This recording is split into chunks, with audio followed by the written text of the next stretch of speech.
Muy buenas noches, bienvenidos y bienvenidas. Esto es Sin Lugar para los Débiles.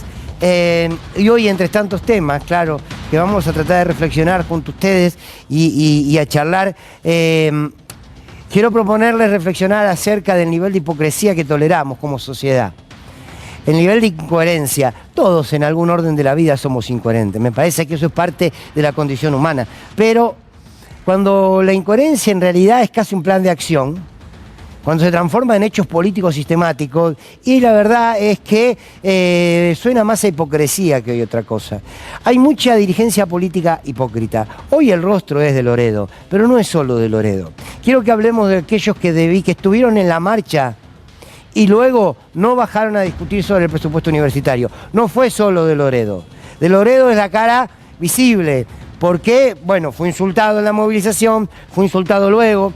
Ahí el rol de la Unión Cívica Radical. ¿Y ahí qué dejó la marcha? ¿Frente a qué gobierno estamos que puede ningunear la marcha de ayer? Otros dirán, no, ojo, que va a tomar cartas en el asunto. Yo, hasta que no lo vea, no lo creo. Pero quiero que hablemos de los hipócritas. De los hipócritas que después reconstruyen su discurso para que ser legitimados en su hipocresía a través del voto. Se puede ser varias cosas en la vida. Es difícil ser Scioli, siempre lo digo, ¿no? Ser Scioli debe ser una depresión muy grande. Y ser de Loredo ni les cuento. Pero hay más nombres, ¿eh? Ahora lo charlamos. Bienvenidos y bienvenidas. Esto es Sin Lugar para los Débiles.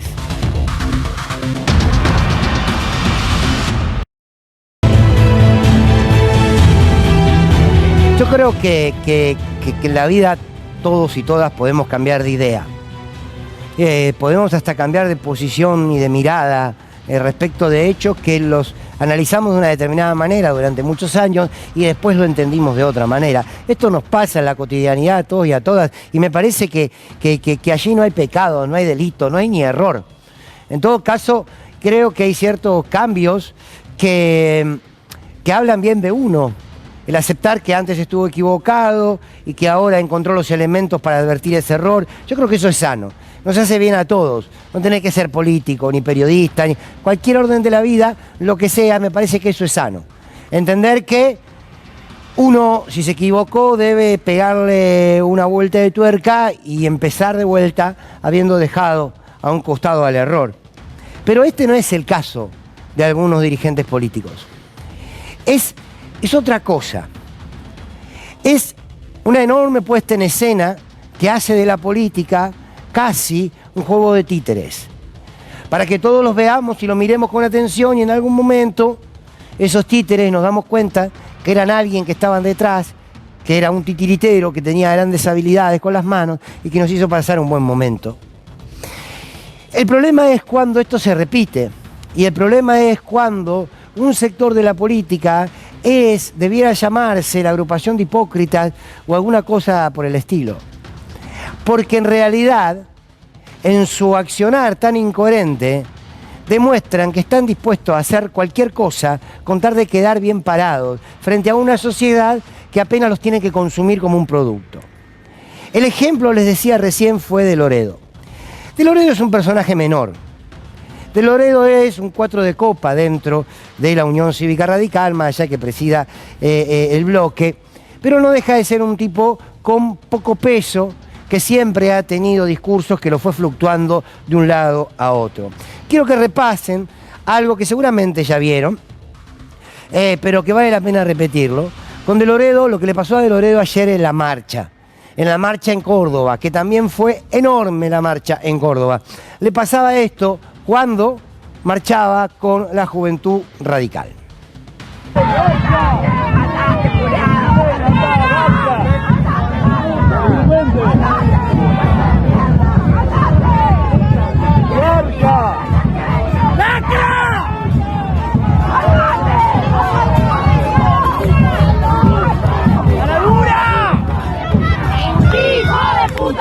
¡Hijo de puta!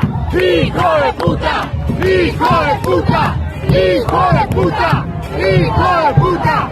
¡Hijo de puta! Bueno, uno a priori está en desacuerdo con los scratches. Quiero decir, a mí esto de ir a insultar a alguien porque piense distinto o porque se exprese y accione políticamente distinto, me parece que no está bueno. En ninguno de los dos casos. Siempre estuve de acuerdo con los escraches a los genocidas. Eso era distinto, ¿no? Los hijos que iban a la puerta de los genocidas que estaban en libertad y le decían a sus vecinos, mire que acá tiene un torturador, mire que acá tiene un asesino. Con esos escraches sí estaba de acuerdo, porque había personas que habían cometido un delito tan grave de lesa humanidad y que vivían tranquilos. Ahora, este tipo de escrache a mí no me gusta. A mí no me gusta. Ustedes dicen, pero es comprensible. Sí, es comprensible, pero creo que en el fondo no nos hace muy bien. Pero es otra discusión. Lo concreto es que lo vieron a De Loredo, mucha gente dijo, pero este tipo es el que está con Milei. Este tipo es el que le dice que sí a todo lo que plantea Milei. Y después sale a los medios y dice otra cosa. Pero lo peor de todo es que luego de haber estado en la marcha y luego de haber sido insultado en la marcha, ustedes lo saben tanto como yo, De Loredo hoy debía bajar a discutir en el Congreso, a dar quórum para discutir, entre otras cosas, el presupuesto universitario, y no bajó. Y no bajó. O sea, fue a la marcha, se pronunció a favor de la universidad pública, se pronunció en contra del recorte, se pronunció a favor de que se le reintegren los recursos, porque la marcha se trató de eso, salvo que De Loredo creyó que era otro tipo de marcha. Y hoy, cuando tiene la posibilidad de discutirlo en el lugar que la gente le asignó para que discuta, no baja. Es vergonzoso. Es de una incoherencia, pero aún más, es de una hipocresía insostenible. Pero no fue el único. Miguel Ángel Pichetto también fue a la marcha y también no dio quórum. Digo, para los que quieren que Pichetto sea aquel que pueda encabezar un proceso de asamblea legislativa en el caso de que Milei no termine desde ahí rearmar el peronismo. Pichetto tampoco, ¿eh? Pichetto fue a la marcha, Pichetto no dio quórum. Los Penato, del PRO, Julio Cobo ya es una costumbre, ¿no? Julio Cobo, esto de ponerse de un lado, votar para el otro, bueno, ya es una costumbre. Florencio Randazzo tampoco, fue a la marcha, pero luego no dio quórum. Les digo los nombres más resonantes de aquellos que no estuvieron presentes. Ahora, el tema es, ¿qué hacemos nosotros con esa chantada que significa sumarse, mezclarse con el pueblo para después despreciar los propios intereses que esa marcha expresaba, despreciarlos en el Parlamento? Y este es el nivel de hipocresía que tenemos en un sector de la dirigencia política. Entonces, cuando la ciudadanía empieza a levantar la voz, eso es sano. Como le pasó a De Loredo hoy, en la puerta del Congreso, donde le dice a los periodistas que la gente no está enojada con él o no le expresa desacuerdos, y pasa un trabajador, un colectivero, y le dice esto que ahora van a escuchar. Por eso la gente lo trata así, como en la calle. A mí me trata muy bien la gente, ¿eh? Muy bien. En la muy bien. Sí. ¿Cómo salió el despacho? ¡Amor para el presupuesto, Sorete! Despacho tradicional. Usted tiene más datos que nosotros, obviamente, pero hacer la gente. Salió gracias a nosotros y vamos a ir a fondo. Pero hacer la gente le pidió otra cosa. Miren la gente lo que le pidió. Bueno, yo creo que hoy decir que el Día del Colectivero tiene fecha, ¿no? Pero hoy debería ser como otro día más del colectivero. Porque esta es la expresión de la distancia que existe entre lo que pasó ayer y algún sector de la dirigencia política. Parece que no la vieron, o sí la vieron, y peor aún, no les importó. Y aparecen este tipo de gritos que se van a multiplicar. ¿Por qué? Porque mientras el ajuste avanza, la sociedad se expresa y un sector de la política, con el gobierno encabezándolo, mira para el otro lado. Esta distancia se va a profundizar de tal manera que el gobierno no le va a encontrar escapatoria al propio laberinto que se está construyendo. Nosotros no podemos sostener una democracia con una falta de representatividad política teñida de una hipocresía como la que expresa Loredo o como la que expresa en otros temas Daniel Scioli. Y lo quiero decir con nombre y apellido, porque de verdad que vos en la vida podés ser Macri. Podés ser, miren lo que les digo, podés ser Lemoine. Lemoine es impresentable, ¿no? Con todo respeto, es impresentable. Ahora, Lemoine, con tal de defender lo que cree o lo que quiere creer, o lo que cree de ella misma, dice barbaridades, pero por lo menos busca barbaridades para tener algún argumento. Entonces vos ya sabés dónde está parado. El problema son aquellos que pueden ser todo al mismo tiempo, que pueden pararse a favor de los derechos de los trabajadores y mañana los pueden recortar, que pueden pararse a favor de los universitarios y mañana le pueden apagar las luces de las universidades. Por eso yo digo, en serio, aunque suene de chiste, que vos en la vida podés ser cualquier cosa menos Scioli. Porque significa que es ser nada. No se puede construir política sin un posicionamiento de algo. ¿Qué defiende hoy la Unión Cívica Radical, sintetizada en De Loredo? Aquellos que militan en el radicalismo, díganme qué defienden. A mí no, digo, a la sociedad en su conjunto. ¿Qué defienden? ¿Qué es ser hoy radical? ¿Qué es ser hoy peronista para Daniel Scioli? ¿Qué es ser hoy peronista para Florencio Randazzo o para Pichetto? ¿Cómo se puede saltar permanentemente el cerco de un lado o del otro a ver dónde te da mejor el sol a la cara? Y hay una democracia que lo sostiene esa hipocresía. Pero al menos llamémoslo así. Son hipócritas. Todos y todas creo que en el fondo preferimos advertir la sinceridad y la creencia y la pasión que puede tener el otro para defender su idea. Miren, aquí hay algo, creo que alguna vez lo dije, aquí hay algo que une a Cristina Kirchner con Javier Milei. No los estoy comparando, que nadie enloquezca porque yo aún no enloquecí. Digo, la comparación que me parece que pone en valor la sociedad de un lado del arco ideológico y político y del otro, claramente en las antípodas, pero sin embargo creo que hay algo que le valoran los votantes de Milei a Milei y los votantes de Cristina a Cristina, que es el nivel de sinceridad y de vehemencia con que expresan lo que piensan y lo que defienden. Uno dirá, bueno, pero lo de Milei es aberrante, lo de Milei es anticonstitucional, todo lo que quieran.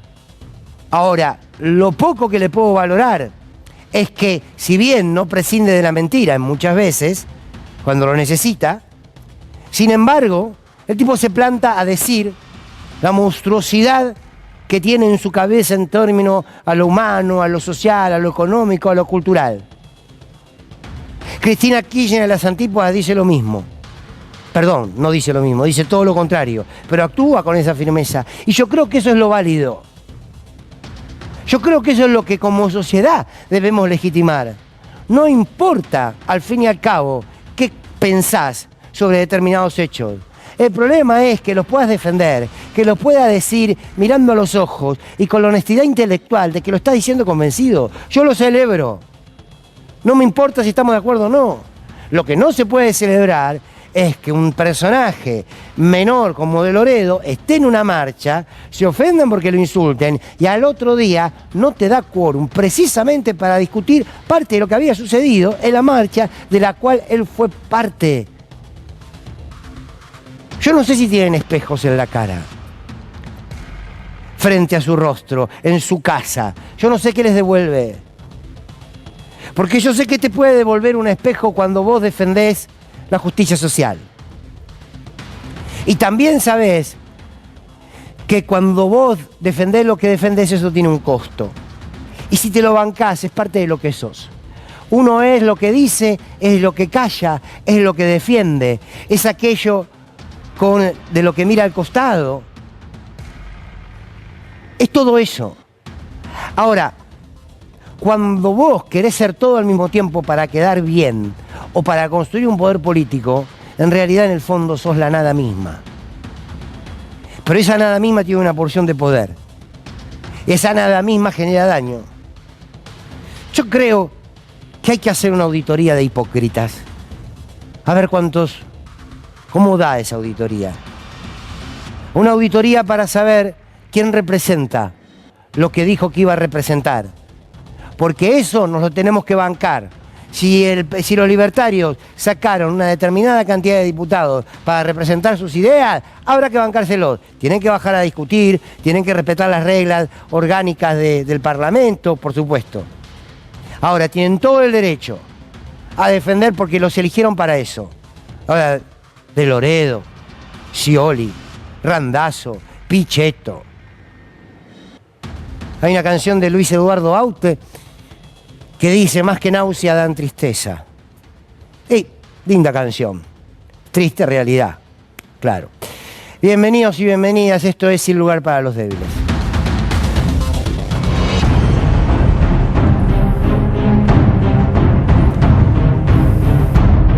Bueno, muy buenas noches, querido Facherman, Jorge Elban, Pablo Mesina y Abigail Lasalle. ¿Cómo andan? ¿Cómo les va? Muy bien, buenas noches.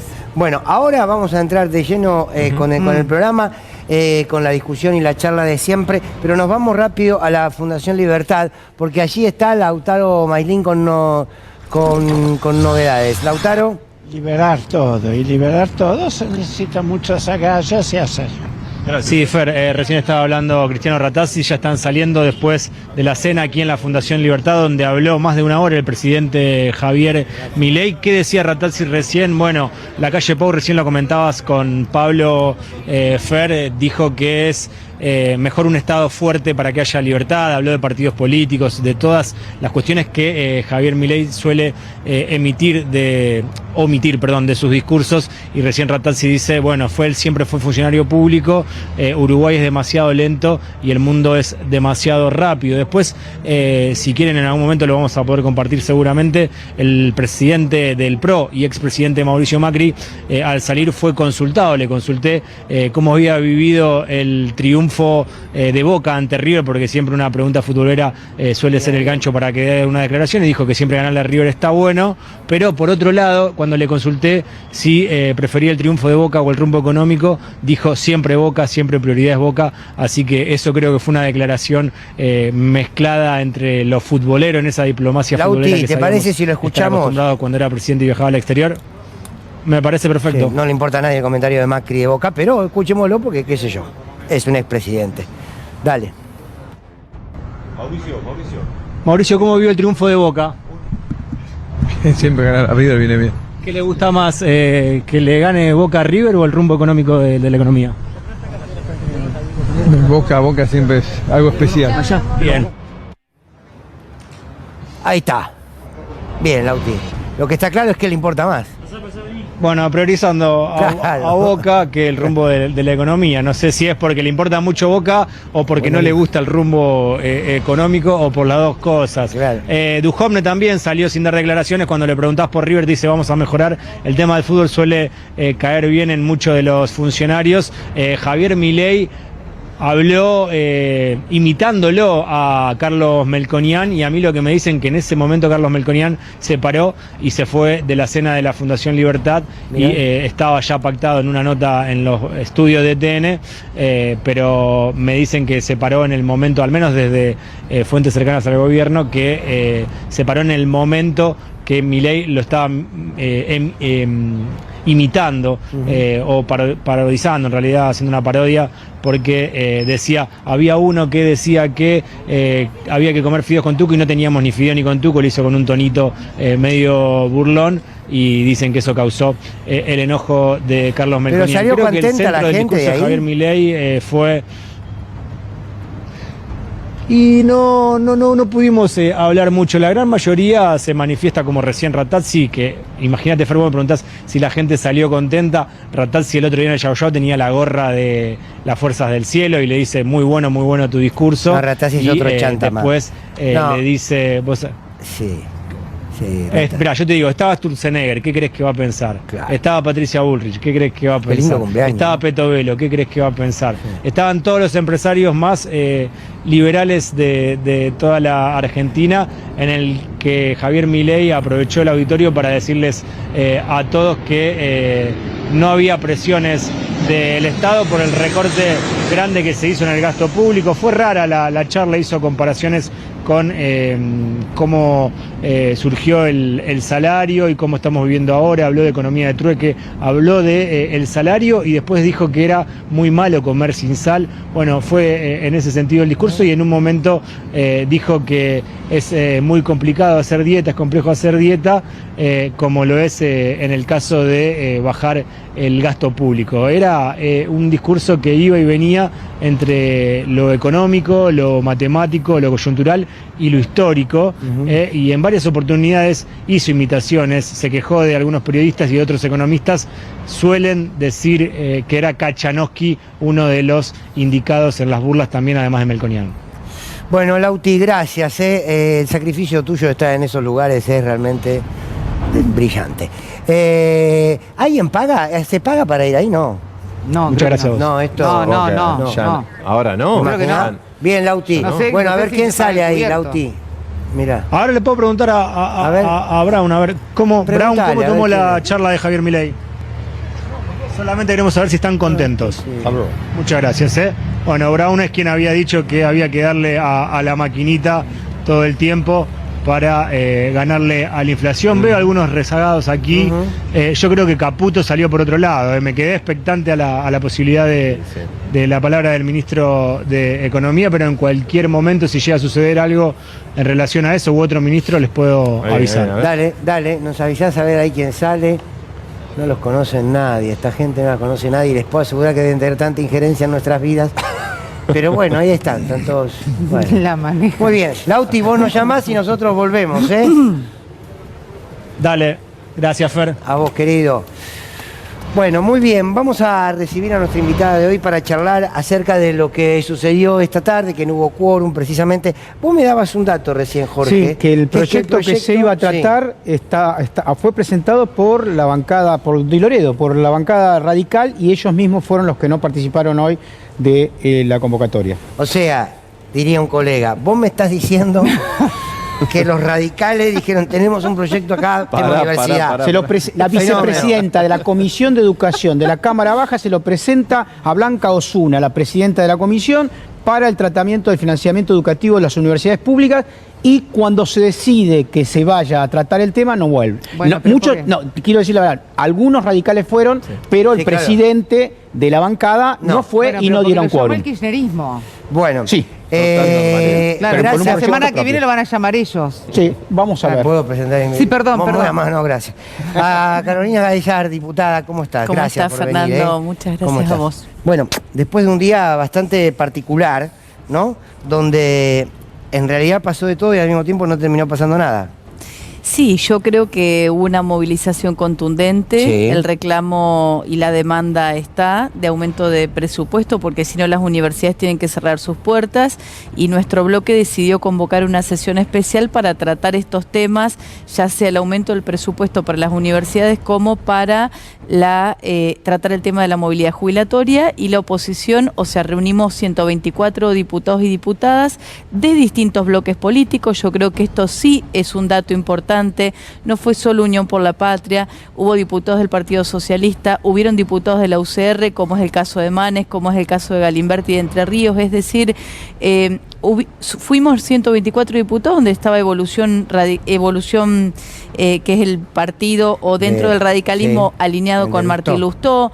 ¿Qué quiero decirte con esto, Fernando? Me parece que esto de no vamos porque convoca el kirchnerismo, en realidad hubo una convocatoria a tratar temas que son temas que nos preocupan a todos los bloques políticos, y que todos fuimos a hacer la marcha a respaldar este reclamo de los estudiantes, este reclamo de los docentes universitarios. Deberíamos haber sido coherentes y hoy sentarnos en las bancas a debatir estos proyectos. Creo que no hay lugar ni margen para el tactiquismo electoral que lleva adelante, por ejemplo, Rodrigo de Loredo, el jefe de la bancada de la UCR. Y no hay excusas, no hay lugar al tactiquismo ni a la especulación en estos tiempos de Javier Milei. Digo, es tan brutal el ajuste que está llevando adelante y nos está arrojando a todos al precipicio y a la miseria. Incluso temas como la educación y la salud hoy Si uno mira el tema de los pacientes oncológicos es gravísimo, el recorte y no están entregando los medicamentos oncológicos. Si uno ve lo que está provocando el DNU 70, que el DNU 70 sigue como si nada pasara cuando el DNU 70 permite que a vos te aumenten indiscriminadamente las prepagas. Ahí te interrumpo, Carolina. Sí. El DNU. Para discutirse en la Cámara, lo que está buscando Unión por la Patria es tener los votos que garantice que se rechace. Nosotros vamos a estar convocando para tratar el DNU 70, que ya rechazó el Senado, Sí. Lo vamos a intentar rechazar en diputados para que pierda efectos. Vos sabés que el DNU tiene vigencia hasta tanto Claro. las dos cámaras no lo rechacen. Ahora, ¿están los votos? Nosotros vamos a convocar, Fernando, porque yo entiendo que en algún momento se tiene que citar a la sesión y se sentarán los que están en contra. Hay muchos que dijeron de Jarabe de Pico que era inconstitucional, que estaban en contra. Queremos que todos los que se hayan manifestado vengan y se sienten. Nosotros tuvimos una jornada en la Cámara de Diputados con más de 20 constitucionalistas, no necesariamente de nuestro espacio político, muchos de ellos mucho más afines al radicalismo, que vinieron a plantear la preocupación respecto del DNU 70. Es absolutamente inconstitucional. Cuando yo digo que no podemos delegarle facultades delegadas, que es lo que mañana se va a dictaminar en la ley de bases a Javier Milei, y que Javier Milei no está en condiciones un presidente que se cree monarca y que ni bien asume dicta un DNU con 300 leyes, modificando 300 leyes. Entonces, vamos a poner las cosas en su lugar. Nosotros, después de la sesión de hoy fracasada, donde un sector importante que apoyaba ayer a los estudiantes no estuvo, y voy a decir con nombre y apellido de la UCR, y parte del bloque Hacemos Coalición Federal tendría que haber estado en el recinto hoy para tratar estos temas y emplazar a las comisiones a que dictaminen tanto el aumento de fondos para las universidades, que es lo que necesitamos para que las universidades no cierren, y el aumento de la movilidad jubilatoria. No fueron coherentes y además, digo, hay una parte de la sociedad que está reclamándole a la política, Sí. lo que vos decís, creerle. Porque a Javier Milei uno puede cuestionarle un montón de cosas, pero la gente le cree. Claro. Él hace lo que piensa. Sí, sí, Entonces necesitamos que la política haga lo que piensa. Exacto. Nosotros pensamos que el DNU es inconstitucional, por eso nos vamos a convocar y nos vamos a sentar a rechazar. Es verdad que en nuestro bloque hay debate si tenemos que esperar a tener el número o no el número. El número se va a construir y se va a construir una vez que esté la convocatoria. Porque una vez que esté la convocatoria, muchos bloques, por ejemplo de Loredo, que es adjunto de la cátedra del Tuta Hernández en Córdoba, que es titular de cátedra, que se manifestó en contra del DNU y estuvo en la jornada de constitucionalistas, de Loredo hay que ver qué posición va a tomar. De Loredo se expresó públicamente que el DNU es inconstitucional. ¿Qué va a pasar cuando convoquemos a la sesión especial? ¿Qué excusa van a encontrar para no derogar un DNU que te permite hoy aumentar los intereses ilimitadamente de las tarjetas de crédito, porque antes regulaba y controlaba el Estado? Te permite aumentar indiscriminadamente la prepaga, porque la prepaga la gente tiene que saber que le ha aumentado mes a mes, porque el DNU 70 hizo que no exista más el control del Estado. Ante la prepaga pedía autorización y era el Estado el que fijaba los topes de aumento. Y la ley de alquileres, que hoy claramente no hay reglas. Entonces, como no hay reglas, te aumentan cada 3 meses, cada 4, cada 5, cada 6. Por eso es tan importante el DNU 70. ¿Y por qué lo digo? La sesión de hoy fue muy importante porque marcó un antes y un después en mostrar que no es Unión por la Patria solo, que estaba en la izquierda, que estaba una parte de Hacemos Coalición Federal, que estaba el Partido Socialista, que estaba la UCR. Manes muy coherente se ha comportado. Sí. Y que la verdad a mí me preocupa que mañana se vaya a dictaminar la ley de bases, que vuelvan a insistir con la ley ómnibus, que vuelvan a insistir con delegar facultades a Milei, para nada más ni nada menos eliminar organismos y privatizar empresas. Entonces, eso es lo que va a pasar mañana. Y la verdad me preocupa que un sector de la oposición amigable o dialoguista esté más apurado que Javier Milei por sancionar la ley de bases. Hola, buenas noches. ¿Cómo te va? Bien, pero hablaban de Pico, hablando, ¿no?, de la crítica al DNU, lo mismo hicieron con las universidades. Muchos de esa oposición dialoguista fueron a la marcha de las universidades. Ayer lo veíamos, de Loredo fue una, qué sé yo, fue Chado y demás, muchos dirigentes. ¿Qué va a pasar si se discute en el Congreso, este DNU, la posición de cada uno de los diputados? Porque en el momento que se discuta, está claro que no tienen ningún tipo de prurito de decir una cosa y accionar de otra forma. Mira, yo creo es muy buena tu pregunta. Yo creo que como no hay lugar para los débiles, no hay lugar para los tibios. La sociedad está mirando atentamente. Por eso ya de Loredo, cuando sale de la sesión y no dio quórum, un colectivero frena a decirle ¿por qué no fuiste a dar quórum? O en la marcha cuando fue a Córdoba no pudo caminar porque no está siendo coherente con las banderas del radicalismo de su partido. Con un presidente que obviamente está pretendiendo aniquilar el Estado. Y las banderas que abrazamos todos los partidos, porque la educación pública y gratuita la abraza el radicalismo y el peronismo. Es lo que nos ha permitido a nosotros. Yo soy hija de trabajadores y fui a la universidad pública porque era gratuita y porque era pública. Si no, no hubiese podido estudiar jamás en mi vida, y lo mismo mis hermanos. Y es la historia de un montón de personas que ayer estuvieron en la calle. Entonces, si nosotros como los partidos no estamos a la altura, la sociedad es lo que le demanda a la política, que estemos en el recinto, que debatamos. Y de Loredo se ha manifestado públicamente en contra del DNU, así que lo quiero ver sentado la semana que viene o la otra, rechazando y cumpliendo y siendo coherente con lo que manifestó públicamente cuando salió el DNU. Porque cuando salió el DNU todo el mundo dijo es inconstitucional. Lo que todos sabemos, lo que dice la academia, lo que dicen los abogados constitucionalistas. Ahora necesitamos que se sienten a rechazar. ¿Qué miedo tienen? Que llamen a Coraje. ¿Cuál es el temor? El DNU además permite la privatización de todas las empresas públicas. Hay que decirlo. Esta semana cerraron el Departamento de Fomento del Inca. La ley de bases mañana va a delegar facultades a Milei para eliminar organismos. Milei podría eliminar el CONICET, es decir, dejar de lado a todo nuestro sistema científico. Mañana se dictamina la ley de bases o ley ómnibus reloaded, es decir, vuelven a insistir con la ley de base, con la ley ómnibus. La vez pasada se cayó en el tratamiento en particular y mañana van a volver a intentar. ¿A ustedes les mandaron el borrador de esa ley? Circula algo informal, en realidad se va a tratar el mismo proyecto que estaba con un acuerdo hecho con otros bloques políticos que no somos nosotros. Yo te quería preguntar, porque aparte te vemos mucho peleando en las comisiones, dando la discusión, por el manoseo que hay a la normativa, ¿no? Totalmente. Por el manoseo que hay a respetar las propias reglas que se dan, por lo menos empezó así el gobierno, ¿no? Bueno, mira, Fernando, a mí me llama poderosamente la atención. Primero decirte que lo importante que es que en un ámbito como el Congreso, donde convivimos personas que pensamos totalmente diferentes, se respeten las reglas, por ejemplo, el reglamento de la Cámara, por ejemplo, la Constitución. La primera cuestión irregular fue cuando llegó el DNU de Javier Milei, no estaba conformada la comisión de DNU y tardaron 70 días en conformar una comisión que no tiene receso, porque justamente como es una facultad excepcional el DNU, la comisión no tiene descanso ni vacaciones, con lo cual deberíamos haberlo tratado inmediatamente. Esto no ocurrió porque el presidente de la Cámara de Diputados obturó el tratamiento al no conformar la comisión. Primera irregularidad. Así se fueron suscitando un montón de otras irregularidades, como que los senadores pedían a la presidenta del Senado una sesión especial para tratar el DNU y no les otorgaba la sesión especial. Es decir, se demoró 3, 4, 5, creo que un mes y una semana se demoró el tratamiento del DNU. Y en diputados lo que vemos es que está de repente la jornada de constitucionalistas hablando del DNU y se corta la transmisión.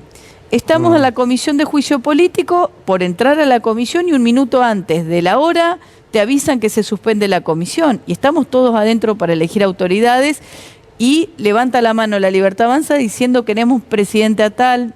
Bueno, no se ponen de acuerdo entre ellos, pero eso no sería grave, porque eso son parte de los acuerdos políticos. Lo grave es la falta de respeto y de ajustarse al reglamento, porque en un ámbito donde convivimos fuerzas políticas con ideas diferentes, es fundamental el marco. El marco no se puede obviar, porque si lo obvias, se pierde todo en las cámaras. Entonces, por eso es muy importante. Jorge. Sí, hablando de la comisión de juicio político que tuvo una interna dentro del propio gobierno de Milei, la semana pasada hubo una presentación de constitucionalistas referidos efectivamente a hacer un juicio político al actual presidente. ¿Eso podrá ser recepcionado por la comisión en algún momento, tratado, discutido, debatido, más allá de quién sea la presidencia? Mire, eso ya ingresó en la comisión. Nosotros la semana pasada, hace 2 semanas se constituyó la comisión porque a pesar de que fuimos notificados un minuto antes un minuto antes por mail que la comisión se suspendía. Como estábamos todos en la sala y había quórum, se procedió a elegir las autoridades. Marcela Pagano fue electa autoridad de la Comisión de Juicio Político, con lo cual todos los proyectos de juicio político, de pedido de juicio político que ingresan, están en estado parlamentario y es posible tratarlos en cualquier momento. Cuando se disponga por parte de la presidencia de la comisión, serán tratados. Hay 2 proyectos de pedidos de juicio político contra Javier Milei ingresados a la Comisión de Juicio Político a esta altura, hasta este momento. Pablo, sí, Pablo. Buenas noches, diputada. 2 cosas. Una, con respecto al DNU, hace tiempo que vengo escuchando que en 15 días, la semana que viene, después de Pascua, si hay una fecha precisa y real de acuerdo cuándo podría ser. Y por el otro lado, con respecto a ley base, si me permite, el presidente dijo hace un rato, tienen la ley bases, hagan lo que quieran, la vamos a lograr a pesar de la política. ¿Qué opinión le merece esto? Y mire, yo creo que las instituciones hay que fortalecer. Yo creo en la democracia. Y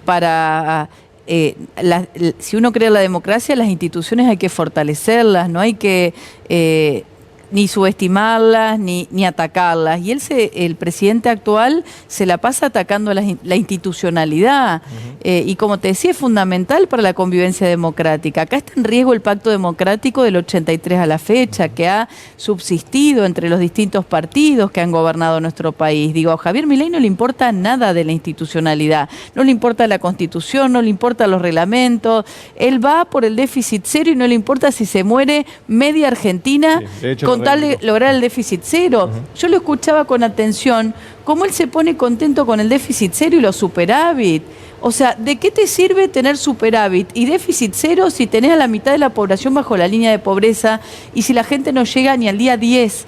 La gente no puede llenar la heladera, no puede pagar las tarifas, no puede pagar la prepaga, la gente se está quedando sin trabajo porque se ha cortado la obra pública en las provincias, o sea, los pacientes oncológicos no acceden a los medicamentos. La situación es gravísima, es angustiante. Por eso es importante Vivimos lo que le decía. con angustia, entonces, y el presidente se jacta de déficit serio y de superávit, y lo está logrando porque no le está girando los fondos a las provincias, Claro. porque ha cortado el FONID, que es el Fondo Nacional de Incentivo Docente, es decir, las provincias, yo soy entrerriana, Entre Ríos no le está llegando la plata para pagarle un salario digno a los docentes, porque él se le puso en la cabeza que él no le va a dar a las provincias la plata para el Fondo Nacional de Incentivo Docente, como no le va a dar la plata para el Fondo Nacional Compensador del Transporte, con lo cual en el interior el transporte es muchísimo más caro que acá y no recibimos esos fondos, con lo cual el interior va a pagar más caro aún el pasaje.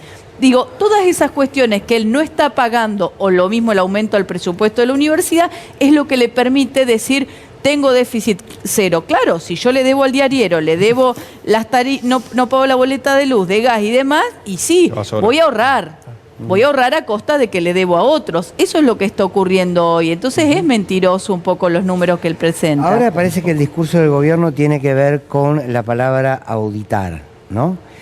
Todo lo tienen que auditar. Entonces, que se audite todo, Fernando. Pero digo, mientras audita, cierran. Mira, Fernando, hoy lo pensaba y digo, claro, auditar es para frenar en el mientras tanto y no girar los fondos hasta tanto se audite. La Auditoría General de la Nación hace una auditoría ex post. ¿Qué significa? Vos tenés el Tribunal de Cuentas de algunas provincias que auditan la gestión mientras la gestión va avanzando, mientras la gestión se desarrolla en las distintas áreas de gobierno. La Auditoría General de la Nación hace una auditoría posterior a la gestión, con lo cual están usando como excusa auditar todo. A mí me parece perfecto auditar, pero la auditoría es posterior a la gestión, con lo cual no pueden hacer lo que están haciendo, decir, hay que auditar antes de mandar los fondos. No, los fondos los tenés que mandar. Después auditás cómo se gastaron esos fondos y se tiene que auditar todo. Por supuesto que necesitamos saber todos los argentinos en qué se gasta cada peso. No hay ningún inconveniente, pero que eso no se utilice como un artilugio para frenar la gestión, porque hoy la gestión en el gobierno nacional está frenada en todas las áreas. Que se haya cerrado la DATSE, que es el lugar donde se le daba los medicamentos oncológicos a los pacientes con cáncer que no tienen cómo llevar adelante un tratamiento, es terrible. Es el presidente más inhumano que he visto. no le importa nada más que el déficit cero. Entonces, hay gente que se está muriendo, hay gente que se está quedando sin trabajo, las universidades están al borde de cerrar y tenemos una oposición política que no es capaz de sentarse a discutir en el recinto. Es angustiante, a mí me da impotencia que soy diputada. Imagínate el resto de la sociedad lo que le está pasando. El comerciante ha recibido, el almacenero está cerrando porque ha recibido facturas que han triplicado la factura de luz. Lo mismo le está pasando a los restaurantes de la ciudad de Buenos Aires. La recesión es infernal. Nadie compra nada porque todo el mundo ajustado, a nadie llega al día 10. Entonces empezaste a reducir. Ya no salís a comer afuera, ya en el supermercado elegís qué comprás, no te compras ropa. Y hay un montón de locales que van a empezar a cerrar. Y hay un montón de gente que va a empezar a quedar sin trabajo. Y en el Estado han echado gente en lugares estratégicos de atención a los sectores más vulnerables y no les importa nada, nada. ¿Y por qué te digo esto? Él se vanagloria de echar en el Estado a personas. A mí me dan ganas de llorar cuando veo las imágenes del CONICET. Digo, si hay algo por lo cual nuestro país nos tenemos que sentir orgullosos, nuestro sistema científico-tecnológico, nuestras universidades, todo eso peligra hoy. Cuando yo veía cómo echaban a la gente del CONICET o de la Agencia de Ciencia y Tecnología, donde renunció todo el directorio porque no están de acuerdo con las medidas que se están llevando adelante, me dan ganas de llorar. Todo eso ha costado muchos años construirlo y los científicos se van a volver a ir. Porque no hay lugar para investigar, porque no hay espacio, porque no hay recursos, porque no los va a ver y porque él quiere que se vayan. Quiere un país pobre, pobre de cultura, pobre de investigación, pobre de todo para ser más baratos, para entregarnos a la potencia extranjera. Eso es lo que yo creo realmente. ¿Qué te generó? ¿Pensás que algo puede cambiar, que algo se puede perfilar de otra manera? En términos sociales, en términos más amplios, a partir de la movilización enorme, superó las expectativas de todos, la movilización de ayer. A mí me pareció maravilloso. Yo vengo del movimiento estudiantil, estudié en la universidad pública, soy hija de panaderos, vengo de un pueblo de 3.000 habitantes. ¿De qué pueblo de Entre Ríos? General Campos, un pueblo muy pequeño cerca de Concordia y bueno, la verdad que en el año 99 terminé el secundario, en el 2000 me vine a estudiar porque tenía una tía que vivía acá y por eso pude, si no tenía otra posibilidad y porque la universidad era pública y gratuita y estudié Derecho, estudié la Facultad de Abogacía de la UBA, me recibí y bueno, y con mucho orgullo. Entonces, digo, yo conozco como mi caso un montón de profesionales que han podido estudiar y han tenido la oportunidad. Y creo que se tienen que reunir el movimiento estudiantil. Yo también milité en la universidad porque cuando llegué a mi pueblo sentía que en la facultad me enseñaban materias que tenían como una orientación muy liberal y yo decía, bueno, yo no quiero ser una abogada que litigue, a mí no me interesaba litigar, ¿no? Me interesaba otros aspectos del derecho, yo me especialicé en derecho administrativo y todo lo que es derecho público, derecho del Estado, etcétera, y constitucional. Entonces, me parece que, y participaba y militaba, y cuando daba clases, es verdad, yo le decía a mis alumnos, vayan, participen, movilícense, porque creo que la democracia le hace bien que todos participemos, y que haya diferentes voces, por supuesto. Presenté un proyecto ayer en repudio a lo que ha hecho la Subsecretaría de Políticas Universitarias, que es crear una casilla de mail para que denuncien los estudiantes a los docentes que adoctrinan u hostigan ideológicamente. Es un espanto, es un horror, va en contra de todo lo que estableció la reforma del 18, la reforma universitaria, que fue la autonomía universitaria, que fue el tema de la libertad de cátedra.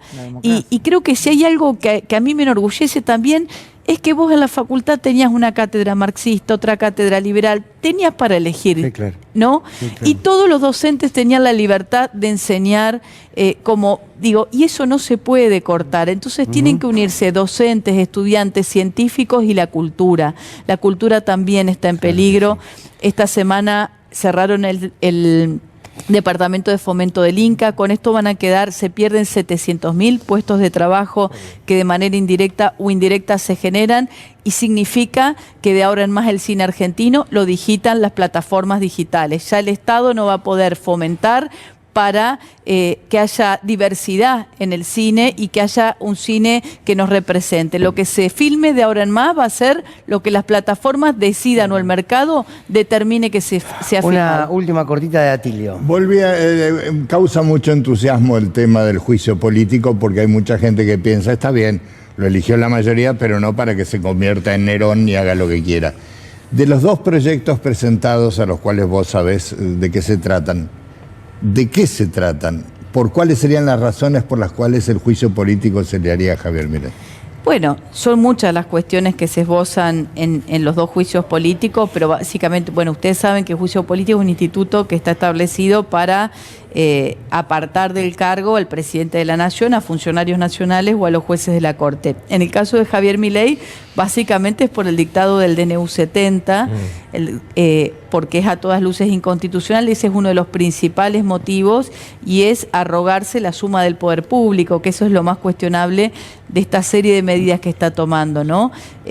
De alguna manera dejar al Congreso, o sea, la tarea de legislar es una tarea propia según la Constitución del Congreso, y lo que hace Javier Milei, tanto con el DNU 70 como con la ley de bases, es que nosotros le deleguemos esa potestad y él gobierne por decreto, o sea, que ya no haya más, no tenga que legislar más el Congreso. Centralmente es eso y una serie de desvaríos y cuestiones tuiteras que ha hecho el presidente y de manifestaciones que ha vertido que tienen que ver con la violencia y demás. Esas serían algunas de las cuestiones. Carolina Gallardo, es un placer que hayas venido a escucharte, te agradezco mucho tu presencia por favor, acá, gracias y a ustedes. la gente lo sabe, lo mucho que trabajas. Bueno. Lo mucho que trabajas. Muchas gracias. Me parece que cuando tenemos chantas como de Loredo y otros tantos, nos alegra poder escucharte porque sabemos, porque te seguimos del esfuerzo que haces, de lo que sabes en lo que haces, y eso hace bien a la política.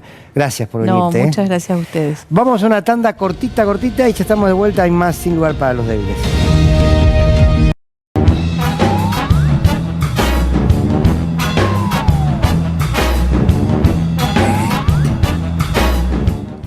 Buenas noches, tengan todos los que miran el canal. A los otros no les hablo porque mirando no están. Las noticias de este día yo les pretendo arrimar para que un poco se rían y también para pensar. En los Estados Unidos salió una ley del Senado que obliga a vender TikTok o si no a desmantelarlo. Como dice el libertario con su consigna de estajo, ¡viva la libertad, carajo!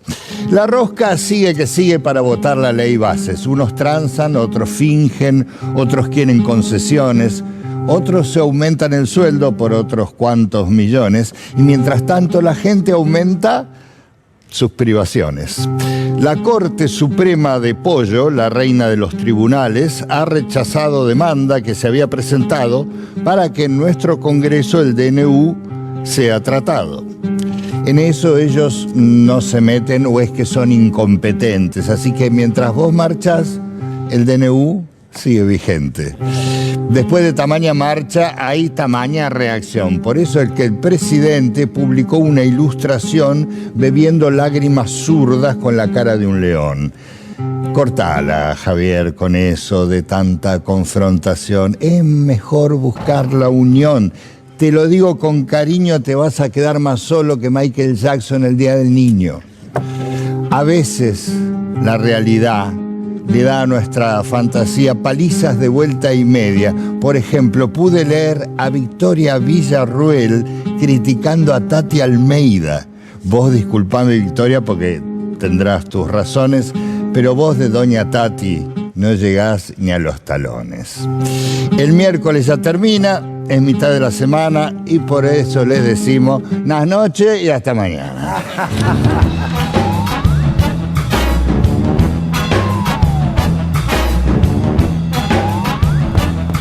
Muy bien, la noticia. Pasá tranquilo, Atilio, por atrás no digas más. Las noticias arrimadas, muy bueno, me encantan. Durante el día se intentó instalar una operación, o alguien quizás sin mala intención, pero con otros alrededor que tenían muy malas intenciones, dijeron que Axel Kicillof se hizo presente en la marcha, lo sabemos, se acercó al escenario donde se leyó el documento cerca de las 6 de la tarde, intentó subir al escenario Y desde arriba le dijeron, no, vos no podés subir. Y tuvo que irse del escenario. Esto es lo que se instaló. A tal punto que otros canales lo dieron como un hecho, lo dieron como una noticia y empezaron a decir cómo el kirchnerismo intentó capitalizar la marcha, pero los dirigentes sindicales y los estudiantes que estaban en el escenario se lo impidieron, cuando precisamente le impidieron a Axel Kicillof subir al escenario. Bueno, todo verso, todo mentira. Les propongo que veamos qué fue lo que realmente pasó, porque está grabado el audio de la charla de Kicillof cuando está en las escalinatas del escenario. Y esto pasó.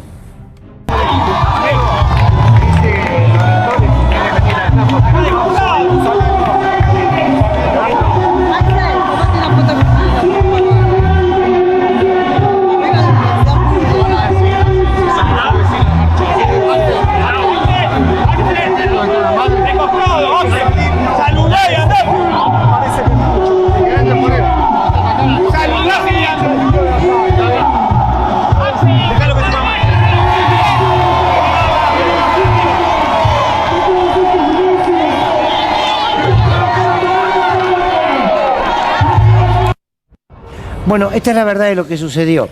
Las imágenes que estaban mostrando en otros medios y también en las redes es precisamente cuando lo toma de atrás a Kicillof.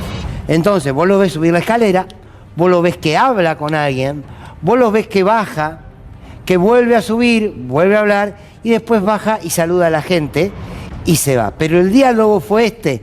Lo estaban convocando a que suba, salude y se vaya, y él dijo, no, me parece mucho, lo podemos poner otra vez, porque ojalá esto se pueda repetir, porque esta es la verdad de lo que sucedió.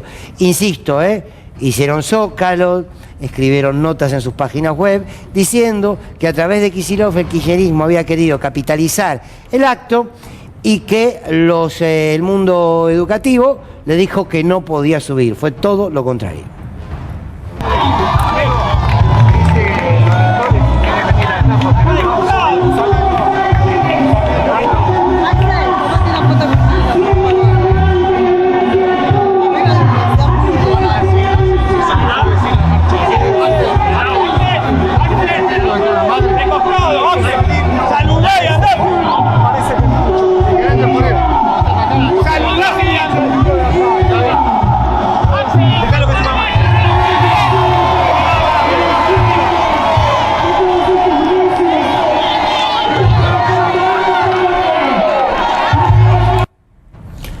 Bueno, esto fue lo que pasó. Esta es la verdad de lo que pasó. Fíjense, ahí está al lado lo que yo les decía recién. Esto mostraban todo. Claro, ¿a vos te parece que Axel está queriendo subir? Sí, haciendo la fila, esperando a que Claro, a ver si podían subir. Claro. Y como que le están diciendo que no puede. Claro. ¿Está?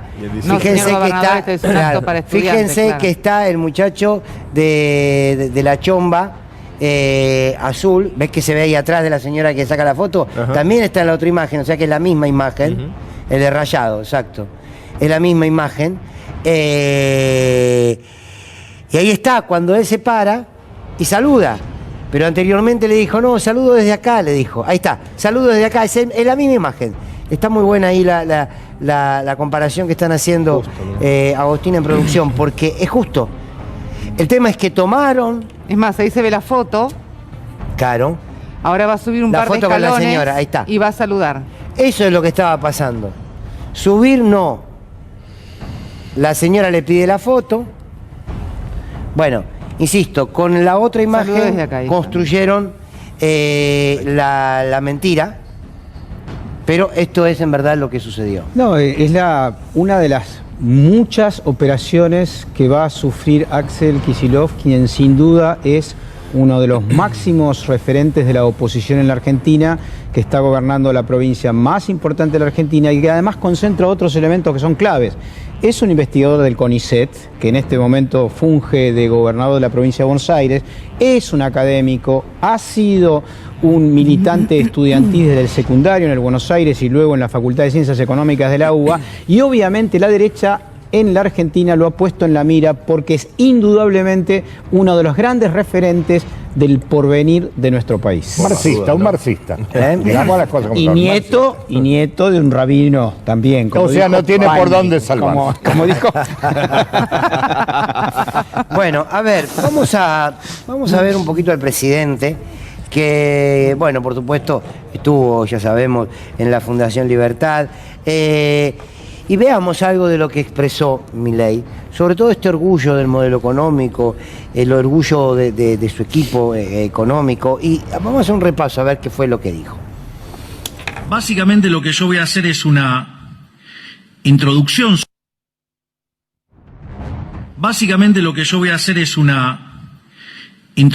Sobre qué es el dinero, y a partir de ahí, digamos, voy a derivar la naturaleza monetaria de la inflación, voy a desmitificar algún tipo de cuestiones que andan dando vuelta y después voy a discutir la coyuntura presente sobre el trabajo enorme que está haciendo Luis Caputo, Santiago Bausili y todo su equipo, de quien estoy verdaderamente, profundamente orgulloso. Bueno, qué bien, ¿no? El orgullo que siente por Caputo. Sería bueno auditar a Caputo en su historia, ¿no? No, pero ellos no se auditan. La deuda, no. Ellos quieren auditar las universidades, no el fondo no el crédito del Fondo Monetario. A que la AGN consideró que era un crédito que estuvo mal dado. Sí. No sé si te acordás, la propia AGN. Sin embargo, el gobierno actual no hace nada. No, bueno, pero pará, Javier Milei lo criticaba. Javier Milei lo criticaba antes de ser presidente. De hecho, lo culpó de haberse fugado 17 palos verdes. Y de hecho le dijo, no, es el peor... 17.000, gracias. Es el peor ministro de la historia. Ahora, perdón, vos nunca te peleaste con alguien y dijiste te voy a matar, y después no lo mataste, no le rompiste la cara. Bueno. Son cosas que pasan. Bueno, ustedes saben que hizo un chiste sobre los economistas. Estaba Sturzenegger ahí sentado y se vivió un momento sorprendente. Ese tratado nefasto llamado Teoría General de la Ocupación, el Interés y el Dinero causó un daño tan grande que todavía, digamos, seguimos heredando algunos problemas de definición de marco conceptual que hace que nos equivoquemos tanto y tan seguido los economistas. De hecho, recién en el auto repasábamos un chiste que decía, digamos, de las últimas 5 recesiones, ¿cuántas pronosticaron los economistas? 9. Digo, más allá de los chistes de esto, entonces, digo, resulta fundamental y clave entender qué es el dinero. O sea, lo que uno se da cuenta es que discuten el problema de la inflación y no entienden qué es el dinero. Entonces, está el coloso está Federico Sturzenegger. Qué placer que lo acabo de ver. Gracias, Federico. Yo no sé qué decir. No, el yo tampoco. coloso. No, me pero vieron que hay algo infantil que aparece en el rostro de Milei ante determinadas situaciones, ¿no? Ay, apareció. Yo creo que más que infantil hay algo medio psicótico, discúlpenme. No, porque es una calificación, porque este hombre quiere discutir con alguien que es considerado uno de los 3 grandes más economistas de la historia, que es Keynes, ese texto que acaba de citar, que por otra parte la tesis doctoral de Axel Kicillof se dedica a Keynes. Es decir, es increíble que el tipo esté desde un país como este crea que él puede hablar sobre Keynes como si despreciándolo, porque el mundo ha vivido un equivocado, y los 30 años gloriosos que van desde el fin de la Segunda Guerra Mundial hasta el 70, donde nunca más la economía mundial creció tanto gracias a Keynes, este muchacho lo desprecia. Igual te digo más. Yo creo que gran parte de la sociedad no sabe ni quién es Keynes, seguramente, no lo sabe. Pero le vas a preguntar cuál es el valor del dinero a cada persona que te la cruces y te va a poder responder. De la misma manera que te va a responder lo que significa la inflación para cada persona y ni hablar para un hogar o una economía. ¿Vas a discutirle a alguien el valor del dinero? Cuando no lo tiene, sobre todo. Claro. Yo le quiero decir una cosa. Yo hasta ahora estaba seriamente indignado con Javier Milei como ciudadano, pero ahora estoy indignadísimo como humorista. Claro. Esto no se hace, Javier. No se hace esto, Javier. Te estás tirando toda la... Pero te voy a decir algo más. No solo ese chiste, sino que además hace imitaciones. Lo imitó a Carlos Melconian. Ustedes toman el nivel de precios que deja en equilibrio el balance del Banco Central respecto al nivel de precios que tiene hoy, unen eso, les da una línea y la pendiente de esa línea es la tasa de inflación. Entonces, conforme ustedes empiezan a limpiar el balance del Banco Central, lo que están bajando es la tasa de inflación. Esto es un tema muy interesante. Es decir, el trabajo que hace el Banco Central es fundamental, el saneamiento es fundamental para bajar la tasa de inflación. Es decir, ¿pero qué quieren que le diga? Si había uno que decía, no podés dolarizar, si no hay fideo y no hay tuco, y me invitás a fideo, no hay tuco, fideo con tuco. Pues se equivocó. Pero es más fácil tirar volquete de estiércol antes que reconocer el error. Lo dijo por Carlos Melconian. Lo dijo por Carlos Melconian y Carlos Melconian estaba ahí. Bueno, nos decía Lauti, ¿se acuerdan? Lautaro Mayrín, que algunos dicen que se levantó en ese momento y se fue, aunque también es cierto que tenía pactada una nota con otro medio. Y por último, vamos a escuchar a Rattasi, que es el presidente de Fiat aquí en la Argentina, ¿no? Todavía sigue siéndolo, era. Que habló con Lautaro precisamente al ingresar o al salir, no sé cuál de las dos tenemos, de este encuentro tan superlativo. Y hoy en día parece que hay más libertad en Argentina y se va hacia un país abierto, libre y que empiece a competir de vuelta con el mundo y que sea un país sin inflación, sin emisión monetaria, sin déficit fiscal. Toda una hazaña para Argentina y que ahora tenemos que ver la segunda parte del plan, que es todas las empresas privadas que empiezan a funcionar bien, liberando toda la parte de comercio exterior, porque la Argentina sale exportando muchísimo, no solamente minerales, energía y todo eso, sale con todas las pymes argentinas que se dedican a exportar toda la inteligencia de Argentina que hay en un montón de productos argentinos y que de golpe van a salir a competir en el mundo y van a ser muy exitosos. ¿En el ámbito interno cómo lo ve Rattasi?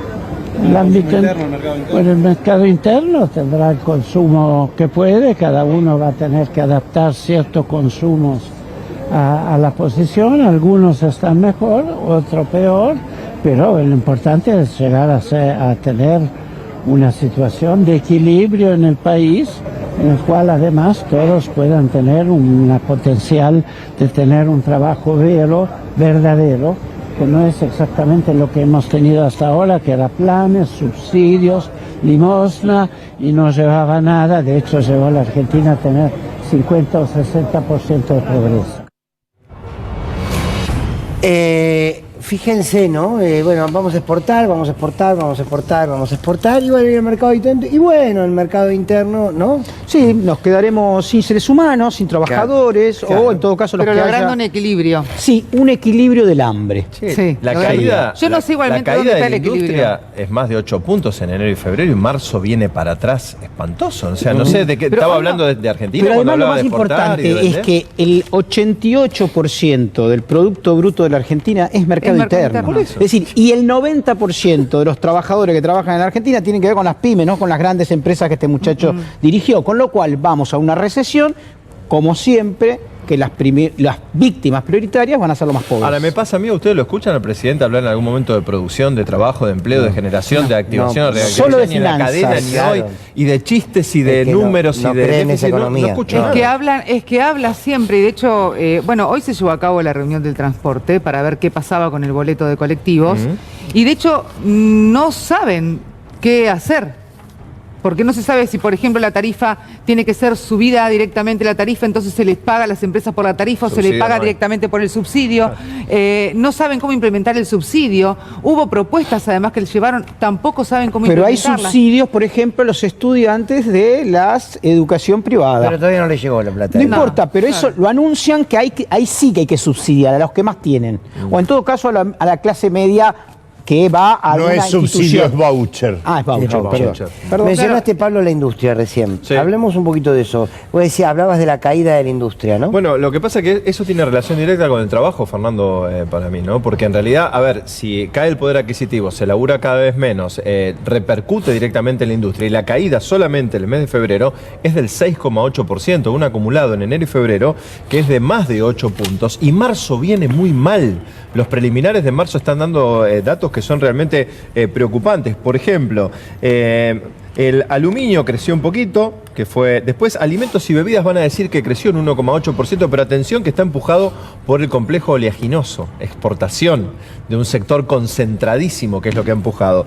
Después, papel y cartón un poco, y ahí petróleo apenas un punto. Todos los demás vienen para abajo, absolutamente todos. Y uno de los más fuertes tiene que ver con el rubro automotriz, que para marzo ya se está calculando casi un 30% de caída. Es brutal, se están acumulando los autos, aquellos que te vendían hace poco en planes sí o sí que no conseguías, hoy se empiezan a estoquear cada día más. Y están echando la gente de las armadoras, digamos, de las empresas donde se arman los autos. Y por ejemplo, los minerales no metálicos, que ahí tenés el cemento, la caída de marzo supera el 40%, construcción, bueno, todo es parado. Que se paró la obra pública. Claro, pero es muy fuerte, ¿no? Lo que ha estamos pasado. esperando las inversiones de los privados para que vengan Pero a construir los caminos que muchachos, les interesan a la hay Argentina, como lo dijo. Pero a ver, el sí. consumo de nafta, vos hablabas del petróleo, Sí. el consumo de nafta marcó una caída muy importante en todos estos meses.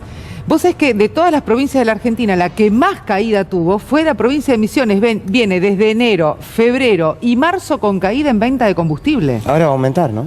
Es lo que te iba a decir. 9%, y ahora ¿no? aumenta entre el 9 y el 10%. El gasto de combustible es terrible para quienes nos manejamos mucho Claro. en auto. Yo uso un tanque por semana. Wow. Claro. Y estoy cerca un poquito menos de los 200.000 pesos por mes, nada más que de nafta. Sí. Fer, Y cargo Bueno, ahora ya lo vas a superar. Y cargo La super. la super. ¿no? Algo más que tiene que ver con respecto a la industria. Ahora la Unión Industrial Argentina le está pidiendo al gobierno medidas para reactivación. Mirá este destacado que vamos a compartir con ustedes, que tiene que ver justamente con las medidas que pide la Unión Industrial Argentina. Ahí lo podés ver, para que me voy a acercar un cachito, porque si no se me va a correr. Piden De ahí, dale. en la UIA, Sí. en la UIA, ¿qué está lo de la UIA? ¿Cómo andan? Claro, apareció. Piden en la UIA políticas urgentes para reactivar el consumo. Siempre se acuerdan tarde. Desde la entidad se señaló que hasta febrero se contabilizan 9 meses seguidos de contracción interanual y la perspectiva es que la situación empeore. Los representantes también señalaron la urgente necesidad de implementar políticas que permitan sostener la demanda, Sí. considerar el impacto en la industria nacional de la apertura comercial sin antes bajar impuestos, los recientes aumentos de tarifa y la pérdida del empleo. Ahora, la UIA, cuando tiene que ponerle límites a las medidas del gobierno, no se las pone. Se quejan ahora, pero después avancen. Ahora, ¿qué decía Funes de Rioja hace... Y sí. ¿Qué decía Funes de Rioja Conviene. hace muy poquito nada más? Un día antes del Día de los Enamorados, el 13 de febrero, se ve que todavía había Era el día de había los un romance, infieles. había un romance en ese momento, que es lo que decía Funes de Rioja en un destacado de Clarín. Decía lo siguiente: dije que estamos frente a un punto de inflexión, que la sociedad en su conjunto votó por un cambio en busca de mayor inclusión, más trabajo y también la redistribución de la riqueza y, bueno, por supuesto que baje la inflación. Pero esto fue hace nada, hace menos de 2 meses. Así lo expresaba Funes de Rioja, que había expresado en aquel momento su apoyo, y ahora le dice al gobierno: reactive, Sí, pero por es favor. increíble la utilización de la palabra inclusión, ¿no? Sí.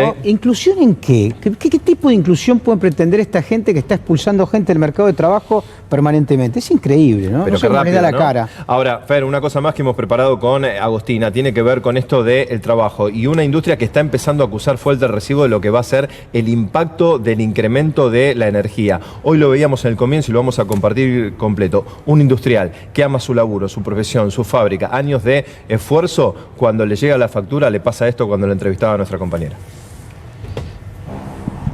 Esta es la boleta que le llegó a Gerardo. Es un número que excede los 200.000 pesos. La boleta anterior de luz era de 5.000 pesos nada más, en una pyme en Villaluro que tiene más de 20 años y que ahora está frenada.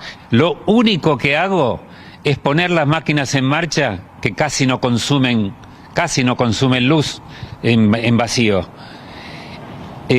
Son muchas máquinas, y son grandes máquinas, pero 200.000 pesos es un disparate, y la sigo manteniendo, la fábrica, la mantengo viva y respirando, porque amo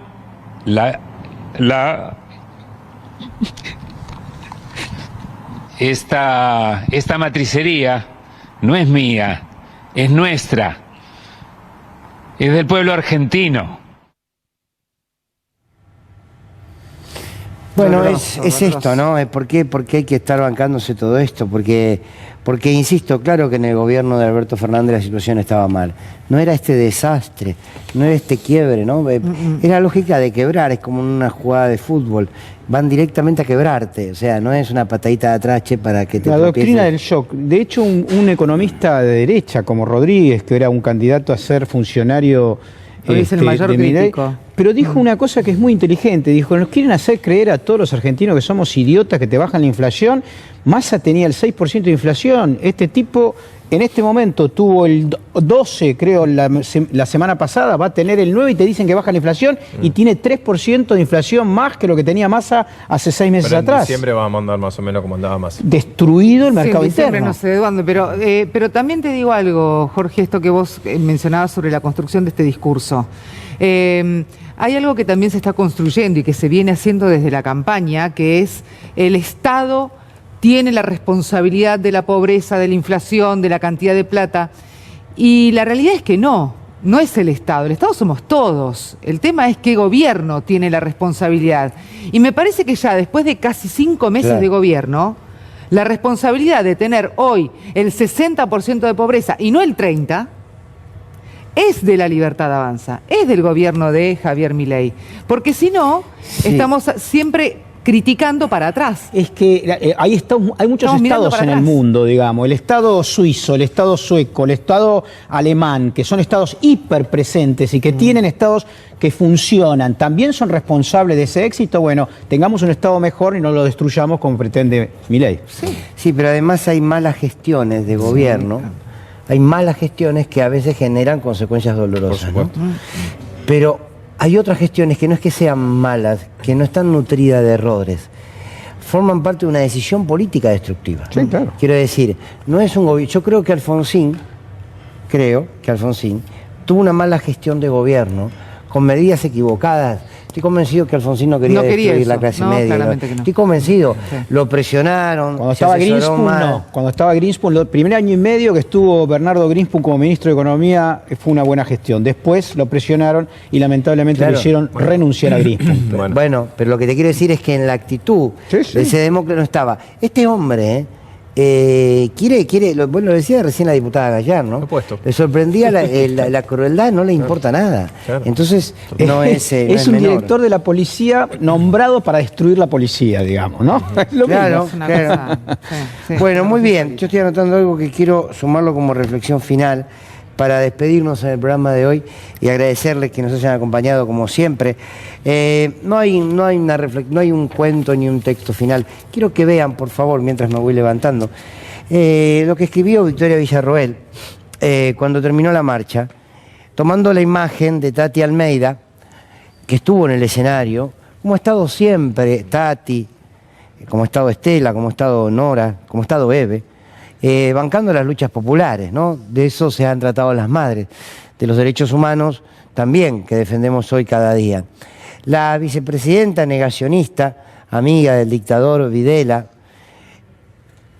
sube en su red de Twitter algo de TN, donde TN pone marcha universitaria, Tati Almeida, la lucha no termina hoy, si bien perdimos una elección, no nos han vencido. Esto dijo Tati en su discurso.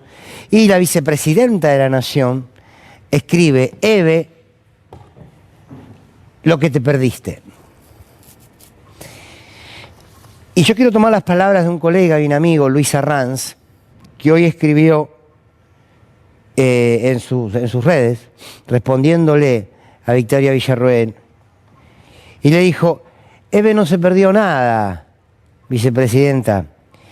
Eve parió a todos los que salieron ayer. Mire qué detalle. Y me parece que esto que no comprenden, que no entienden o que no quieren ver, sigue acrecentando su talón de Aquiles. Después de la movilización de ayer, te responden con esta soberbia. Y saben que uno empieza ya a degustar el sabor que genera el veneno que largan. ¿Saben por qué? Porque por un lado uno dice, ojalá reaccionasen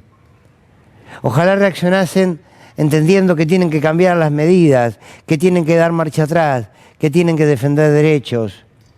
Y quiere que suceda eso. Yo quiero que mañana el gobierno anuncie que no va a haber recorte en la universidad y que va a devolver el fondo a los docentes y que realmente lo deseo que cambie. Pero estoy convencido que no va a suceder. Y cuando me convenzo que no va a suceder, porque no está en su esencia, en la esencia de quienes nos gobiernan, tener la humildad de pensar en el pueblo y en cómo vivimos. Como sé que no va a suceder, no me queda otra que empezar a degustar el veneno que a nosotros no nos va a envenenar, no nos va a terminar matando. Se los va a llevar puesto a ellos. Esta soberbia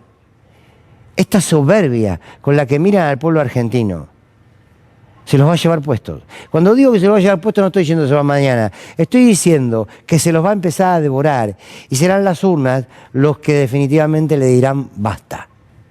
Seguramente así sea. Entonces, volviendo a lo de Eve, porque con ella empecé, mejor dicho, con Villarroel, le repito lo que dice nuestro querido colega Luis Arranz. Eve no se perdió de nada. Eve parió a todos los que salieron ayer. Y además, Villarroel, lávese la boca antes de nombrar a Eve Bonafini, porque se le va a empastar demasiado rápido. Nos encontramos mañana a las 11 de la noche.